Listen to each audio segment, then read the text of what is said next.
4 o'clock on your Friday, just in time for the weekend weather, everybody. We're getting snow across Colorado.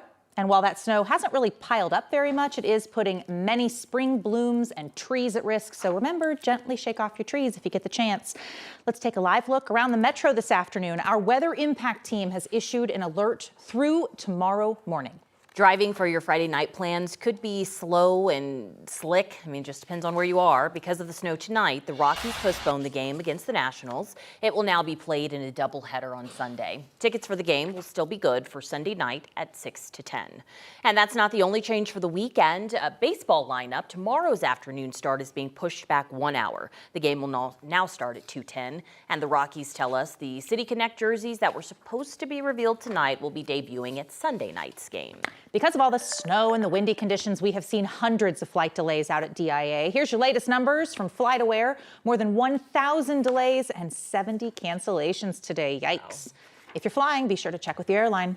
Right now, we're also keeping an eye on traffic for you. Roads in the high country are snow-packed. This is a live look at Frisco. Not a whole lot of cars on the roads. Probably a smart thing because we have seen a few crashes along I-70. We know many will be trying to head west to enjoy the fresh new powder ahead of more closing days this weekend. Aspen, Steamboat, and Vail are closing this Sunday. Today, Colorado State Patrol issued several citations to commercial vehicle drivers who did not chain up. Some of them were involved in spinouts that blocked traffic for hours. Our Evan Krugel is learning more about enforcement of chains, and we'll get with him in just a few minutes. But first, let's get you your forecast. Hi there, Corey. Boy, that snow's still coming. No break. No break. Not much of a break. The only break that we had is during the daylight hours. The impacts were lower because the snow wasn't really sticking to anything.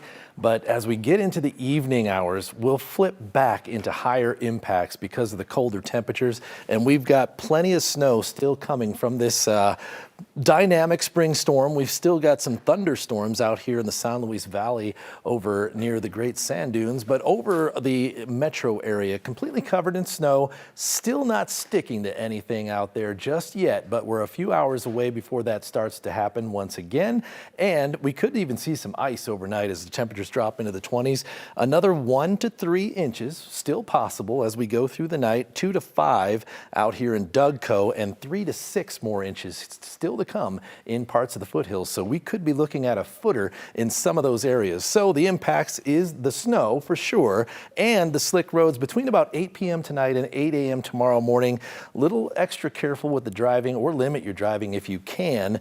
Those temperatures dropping down into the middle 20s here overnight into tomorrow morning, and we could carry at least scattered snow shower chances all the way until about 9 or 10 o'clock tomorrow morning. So those impacts will go really until noon is what I expect. I'll have more on that forecast coming up in just a few minutes.